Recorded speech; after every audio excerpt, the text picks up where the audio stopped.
There is a major energy problem in the Philippines, an upcoming shortage of electricity. There is an increased demand for electricity, yet there are not enough power plants to fill it. As a result, rotating brownouts in Luzon is a possibility. What would happen if there will be rotating brownouts again, especially this summer?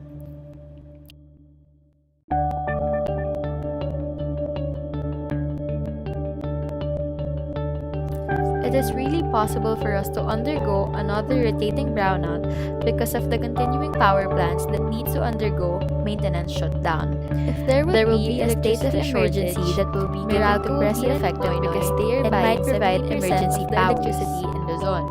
The consumers will be more problematic because in case of emergency, they will be forced to buy generator sets that uses diesel.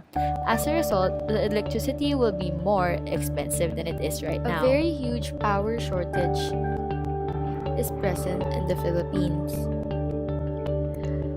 And right now, individuals might even experience water shortage in the summer of 2015. Even though it is always raining, the water in the Angat Dam is below level.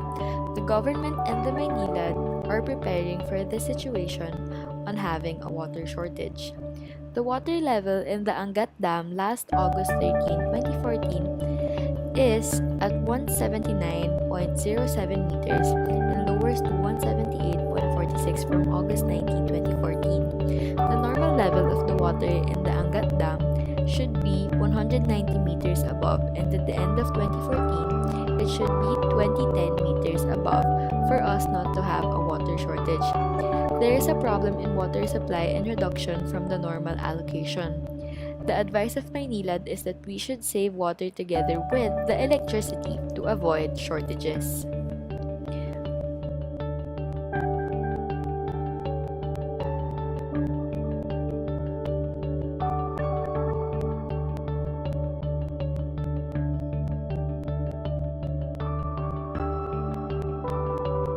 Every day, the Earth produces carbon dioxide that is released to the Earth's atmosphere and which will still be there in 100 years' time. This increased content of carbon dioxide increases the warmth of our planet and is the main cause of the so-called global warming effect. One answer to global warming is to replace and retrofit current technologies with alternatives that have comparable or better performance but do not emit carbon dioxide. We call this alternate energy. Alternate energy refers to the energy sources that have no underside consequences, for such example, fossil fuels or nuclear energy. Alternative energy sources are renewable and are thought to be free energy sources. They all have lower carbon emissions compared to conventional energy sources. These include biomass energy, wind energy, solar energy, geothermal energy, and hydroelectric energy sources.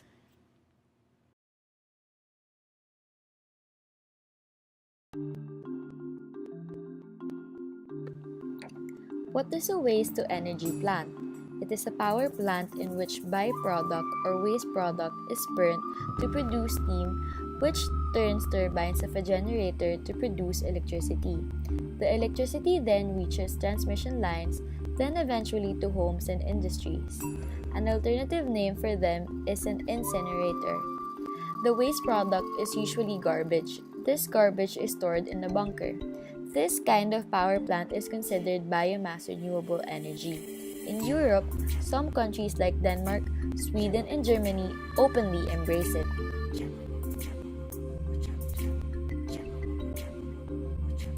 While garbage could have poisonous material, these power plants have the technology like scrubbers to make sure released fumes are safe.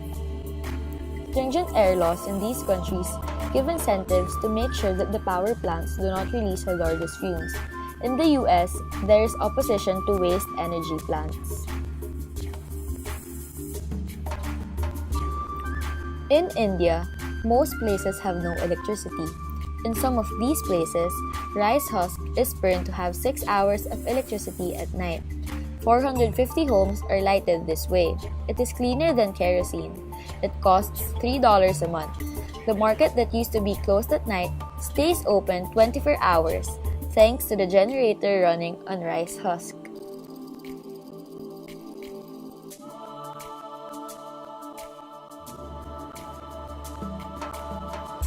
What about waste-to-energy plants in the Philippines? An example is a planned power plant to produce Iloilo. Firm named Dream Engineering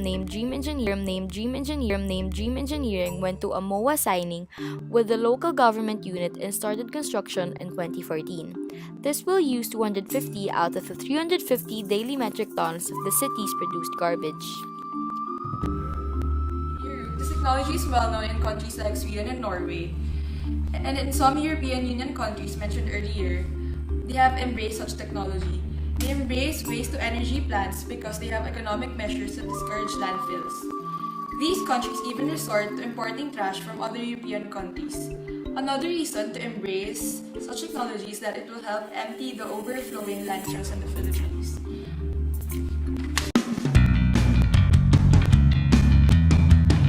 I can conserve energy by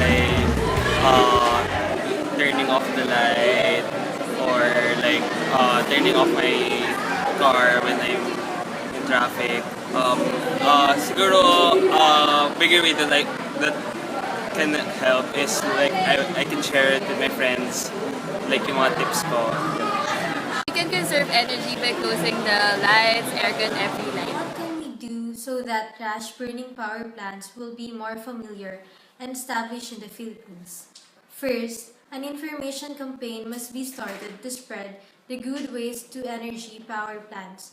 Second, people that oppose waste-to-energy plants, they should be shown that the technology in these plants are advanced to the point that it is safe to burn trash.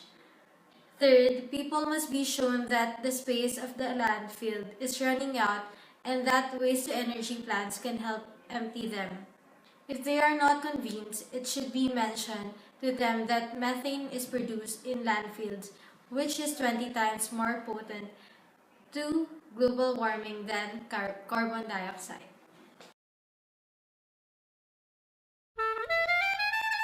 Turning off the lights.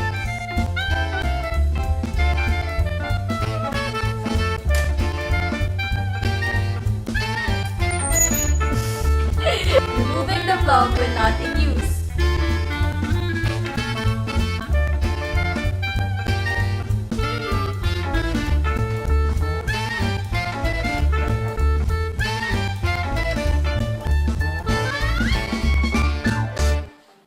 Technology is already there. The question is, what technology will be firmly embraced to end the energy crisis?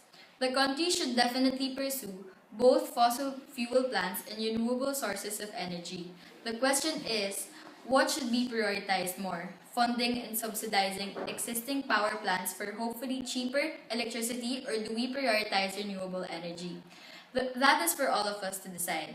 We stand on prioritizing funding fossil fuel plants to stabilize the electricity prices so that we can have electricity surplus. That is when the government goes full-time funding and development on renewable sources of energy.